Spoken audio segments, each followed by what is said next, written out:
two of the world's leading trauma experts on what trauma actually is and what most people get wrong about healing it. Let's get into it. If something unpleasant happens between us, let's say, I'll go, oh, it's another half hour and I'll be okay, so let me just sort of put up with this. But when you get traumatized, the timekeeper disappears, and this is all there is. You lose your sense of perspective, and that is what happens when you're in your trauma. You don't know the difference between the past and the present, because the timekeeper of your brain goes offline, and whatever you're feeling is real, as opposed to being feeling like a memory. How many of the people that you treated in your practice could you trace their adult dysfunction back to an early childhood experience?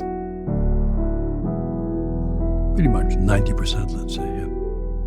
90%? But, that's me. Huh? I mean, people with autism or people with OCD don't come to see me. Mm-hmm. And so I have a very narrow filter in a way of who comes to see me. And what's the crux of what happened to them as a child, if you had to simplify it? The crux is not being acknowledged and honored and for who they were as kids. That's the big thing is they were unseen and people did terrible things to them and nobody seemed to bother to protect them.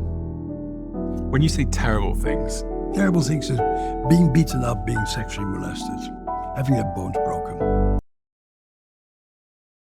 The 3-year-old daughter at the time, we were staying in a house and put my parents on the first floor right next to the main bathroom.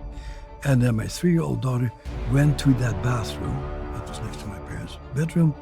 And my mother came out and yelled at me and said, "How dare she use our bathroom? You should punish her." And I almost did. I had an immediate impulse. Mom said I should punish my 3-year-old.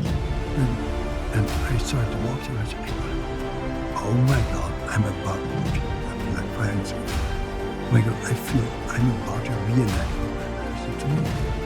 And I made the decision, no, Mom, she is allowed to use the bathroom. And I set a limit on my mom, which was a transformative experience for me to actually realize that I'm about to repeat what was done to me, which people do routinely, and I was about to put my daughter. At the end of the story. There's a nerve that goes from the back of the brain down through the diaphragm until all of the organs below the diaphragm, particularly the gastrointestinal system, but it also goes to the heart and to the lungs. And this nerve is the largest nerve in the body. But what many people don't know is that 80% of that nerve is actually sensory. It's taking information from our guts and bringing it up back into the brain. So if our guts are twisted, we're going to feel this anguish. You know, Darwin, one of my great heroes, Einstein and Darwin, he knew about this nerve and he called it the pneumogastric nerve. So pneumo, lung, gastric, gastrointestinal system. And he also realized that it was responsible, and this is really amazing how he came to this, that it's responsible for gut wrench and heartbreak. So if we can change the signal from the viscera, from the guts, then the trauma sensations can then start to recede. I still don't quite understand the mechanism by which connecting with your bodily sensations will help you move trauma through. How exactly does that work? But remember, trauma is what's locked in the body. Again, that example, we go out and we see that injured person and our bodies go yuck. And if it's severe enough, our bodies stay yucked. And our bodies continue to talk to the brain and saying, this is bad. And then the brain says it must be bad and gets even more contracting in the body.